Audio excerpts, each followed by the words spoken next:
Before I start, if you hear a slight mechanical noise in the background, I'm in the midst of doing my weekend chores, and one of them is laundry. So it's not a technical problem, it's just that I'm in the middle of doing chores, but I received another spiritual download and I wanted to share with you.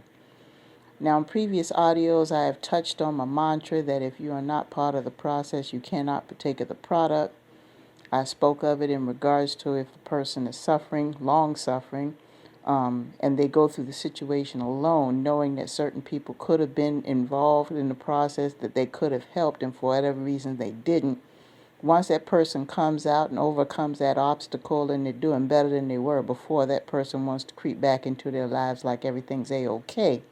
And basically, I just narrowed it down to this. If you were not part of the process, you cannot partake of the product. Well, there's another meaning to that as well, and I want to talk about it internally in regards to yourself, looking at other people's sufferings, because we talked about our own suffering and coming out to the other side, but let's talk about another person's suffering that you might have knowledge of as far as you trying to stay in your lane. Let me give you an example and maybe this will help. Let's say that Denise is going through divorce, and it's a nasty one. Constantly going back and forth to court because her spouse, soon to be former spouse, is fighting everything all along the way. Irreconcilable differences. There was wrong on both sides, but she's basically just fed up. She's tired. She's given up. Both parties have done and said things they had no business doing, and she's just ready to move on, and she wants to go ahead and put the whole thing to bed, but the other partner does not want to let it go. They want to keep it going. They want to keep the fuckery going, because the thing is that Denise has probably been counseling with this person. They were okay for about 5 minutes and went back to their old ways, and that's part of the reason why Denise is throwing her hands up in the air. She was willing to change to make things better, and the partner was not. And because of this so-called battle, she wants to put everything aside. Well, she's going through it right now because lawyers cost money, taking time off work. She's losing money from work because there's always this suit and that suit over this and that and the other. It's not a clean divorce at all. It's been going on for over a year and a half. Been to court 3 times already. Divorce is still not final because it's always an issue. She's under a lot of stress and strain. Her health is being affected because her blood pressure is high, and her relationships with other people, her family's divided, their family is divided, the partner's family. She's getting all this peer pressure. She's really going through it right now, and there's not many people that are in her corner to kind of just walk with her through this thing because of her belief system. Her family doesn't believe in divorce, so while they're sitting up there Bible thumping her all day long, telling her how they need to get back together, not listening to what she went through, not being privy, not paying attention to what happened, not trying to just walk in her shoes for a minute. They were just throwing their beliefs on her. And then on the other side, you got the family members over there, in the partner's ear, trying to slandering her name and, convincing the partner to do this, that, and the other, because the partner never had a mind to think of their own, and that's another reason why they split up. It's just all this drama, okay? All this drama. Denise wants to have a peaceful life. She's going through it right now. She's having a tough time. And there seems to be nobody there who is really willing to go through it with her. They're putting their opinions and their beliefs ahead of the whole situation when she is the one suffering the most. And nobody seems to understand that. And she feels really alone. She's been drinking a little bit too much lately. She knows this. So that's another problem that's brewing. And because of that, her judgment is off. And she's making some decisions that are a little reckless in regards to people and her responsibilities. All that's doing is putting gasoline on the fire. She is feeling alone right now. She's having a terrible human experience, and she's feeling alone because it seems like nobody is understanding. Nobody. So she finally decides, you know what, I'm just going to take up stakes and I'm just going to go somewhere for a little while. I'm going to take a little break. So she puts in for early vacation. Even that doesn't work out very well because of production issues. The managers can't even approve the time she wants. She can't get a break to save her life. It's creating more stress. So fast forward, eventually things slowly start to work out a little bit. And she meets a stranger in a grocery store who is just all out of sorts on the cell phone, having the same conversation with the mate that she had. Divorce is finally final for Denise, and, she's trying to rebuild herself. Partner just gave up and said, okay, you know what, I'm defeated. They moved on. And she hears this other person behind her going through the same thing. Now, it's not good to eavesdrop. I understand that. It's not good to eavesdrop at all.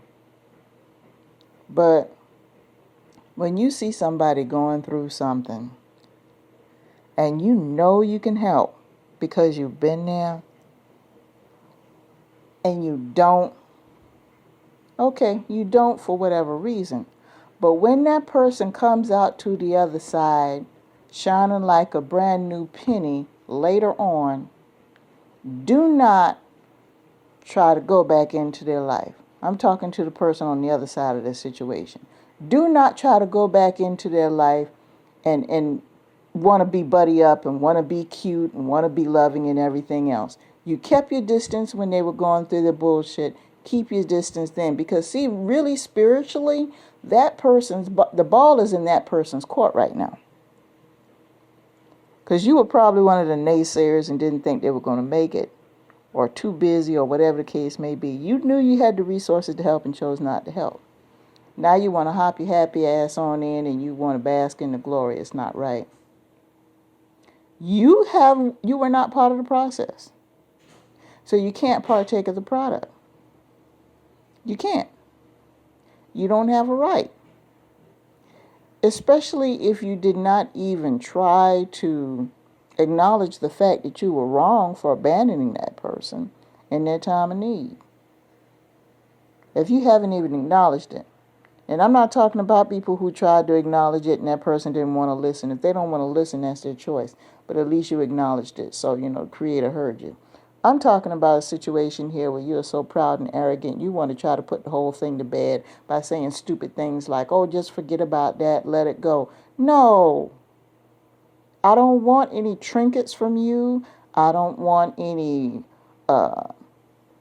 inclusion in your life all of a sudden. I don't want that. What I want is for you to acknowledge that you left me in my time of need and that you truly feel bad for it. I want an apology. I want an acknowledgement of the wrong, and I want an apology. And that's the problem.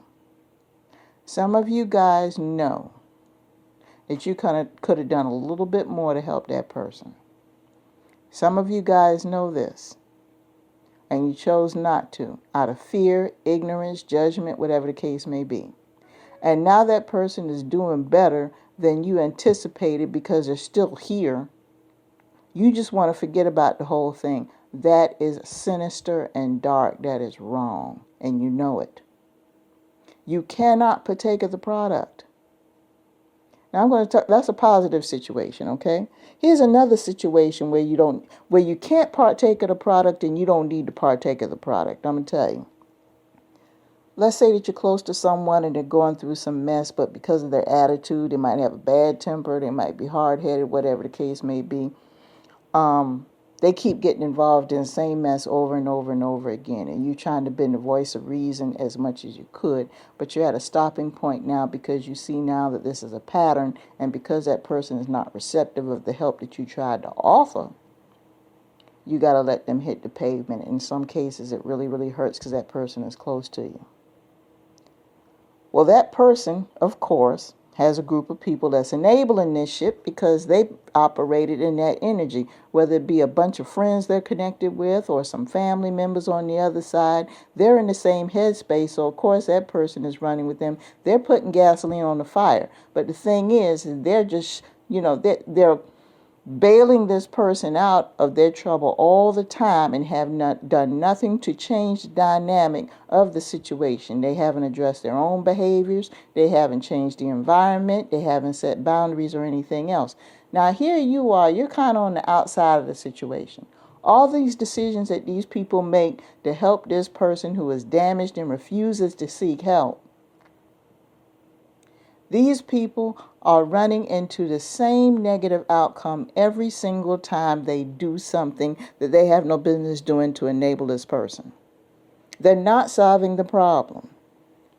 You know, whether it's a situation, if you're bailing them out of jail or if you're shuffling from one household to another, that person still has the same headspace and still has the same negative habits. It doesn't matter where they go. It doesn't matter how much money you give them. It doesn't matter where you put them. If you don't have it in your mind that this person needs professional help, they're going to be involved in the same situation over and over again. So here you are, a person on the outside of the situation, and you're the only voice of reason, and you keep telling these hard-headed people over and over again, because these people run in cliques, what this person needs to do. When things get out of control, all of a sudden they want to drag you into it and they want you to help. Oh, well, you know, if you could do so and so. Hell no. I was not part of that process. So I do not want to take part. I do not want to partake of the product. You don't need to. That's inviting negative energy into your life. That's bad juju, bad luck. Whatever you want to call it, that's inviting negative energy into your life. So those are two different cases where, you know, the outcome is positive, the outcome is negative. In one case, you could have been part of the process, and you know, one case you're trying to get yourself interjected into partaking of the product, but you were not part of the process because you didn't want to be part of the process. And in the latter situation that I just gave you is where other people want to get you involved in the in the process, but you already see what the product is and you don't need to be involved. It all boils down to responsibility, people. I know it seems a little convoluted, but it's all matter of responsibility. It's misguided, misdirected responsibility. Do not ask me to be part of a solution of a problem that you have created and you knew what the result was going to be, and you keep getting involved in it all the time. And then you finally realized, oh, she was right. Let's get her involved. No.